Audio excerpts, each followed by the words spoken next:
Lightning doesn't strike in the same place twice, right? But yes, in this month of August, you're seeing my face again. I hope you're as happy as I am.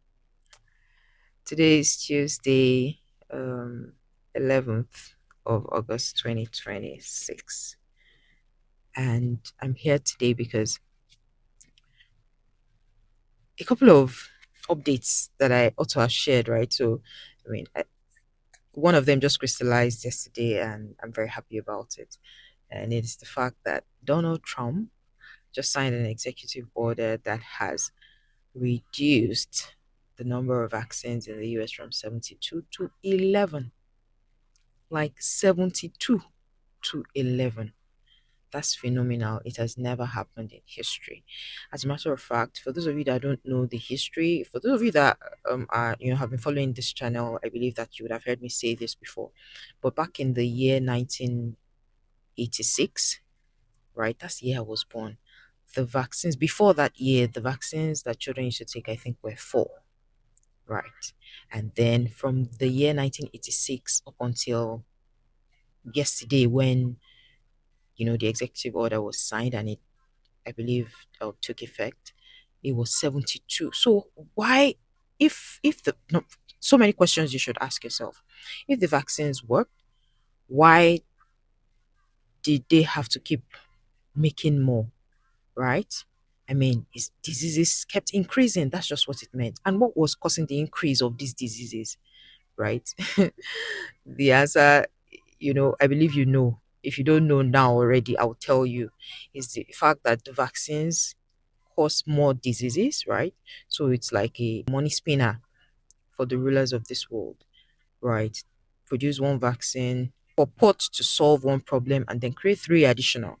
So in the next year, you're going to come up with additional three vaccines to solve the three new problems you created. And then it went on like that until God was kind enough to humanity and sent us Donald Trump, who has come now to disrupt the system. And that's why the world has hated him this long. Many people that hate him have no idea that these are the battles that he's been fighting. And God so good under his leadership, the Health and Human Services, and under the leadership of Robert F. Kennedy Jr., right, spearheading the HHS, and all of this is thanks to him, right? Because he has a lot of changes are being made in that sphere right now, and it is for the betterment of humanity, basically. So of course I'm excited. Some people might say, okay, now should be they still left 11 vaccines. Yes, it means that vaccines are sick. Let me just tell you, let me break it to you.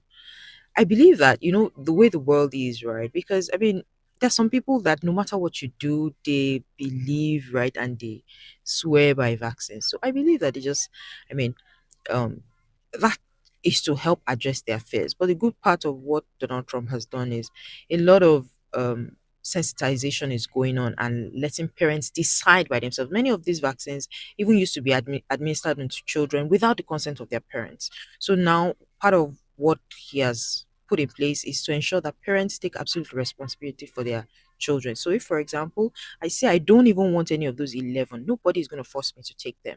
It's not going to be made compulsory for me to give my children those vaccines. And of course, you know me already, that's where I stand. My children last took a vaccine maybe 5 years ago, including all those vitamin A and all this nonsense that they say they always bring in every now and then. I don't participate in any of them anymore because why? The body does not need them.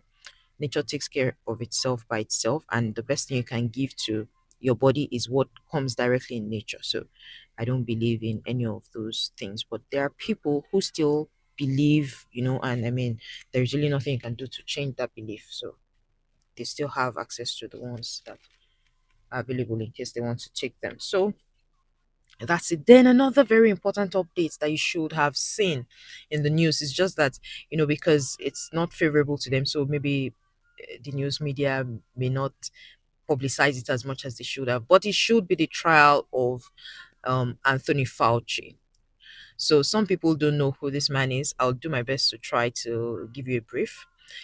He's been the NIH director for many years, right? Many years. I have pictures or I mean, there are documentations and publications from him from as far back as the 1980s, right? 1980s, 1990s, early 20s, and he's been there at the helm of affairs. Why he's on trial currently is because during the COVID pandemic, he dictated all the pandemic responses and all the lockdown, all the face masks, social distancing nonsense shenanigans that the world had to be put through. And it has now come out that was a huge crime against humanity, because all of those evidences are now out. In fact, it was published again that um, last week or so they got hold of his phone from that period. And so, I mean, all the conversations and so many things that confirms that he knew the origins, and he knew that all the responses and all the things that he was advocating for people to do were counterproductive. They were not going to have any effect, or they were not going to bring any relief. The relief and the solutions that should have been promoted, he denied them from being promoted. When doctors came and said hydroxychloroquine was a cure, they shut all that down, and they refused to allow people have access to them. And by so doing, they intentionally killed hundreds of thousands of people. He's on trial in America. When he was brought to the house, he refused to answer any of the questions. He simply pleaded the fifth, saying that he doesn't want to incriminate himself. But that's just a sign of complicity, right? That's a sign of guilt. And the American justice system is definitely taking further action. And that man is going to do jail. He's going to be one of the first public officials, notable officials that will do jail time. So that's coming, and you should be aware of it. Why it should concern you is because America dictates the policies of the world. So, I mean, all of that happened in America, but we followed it here in Nigeria, didn't we? Right. So, what other update do I have for you? Most important thing, take absolute control of your health by yourself. Nobody's coming to save you. What you know is what will save you, right? And the Bible says you should seek knowledge by yourself. Find the truth, stick with it, and never let it go. And so, until I come your way again in my next video, keep shining, keep winning. Share this information so that other people that need it can have access to it, and the world will be a better place. Thanks for watching my video today. I've shared previous information in my previous videos. Please take time to watch them, and I'll see you again soon.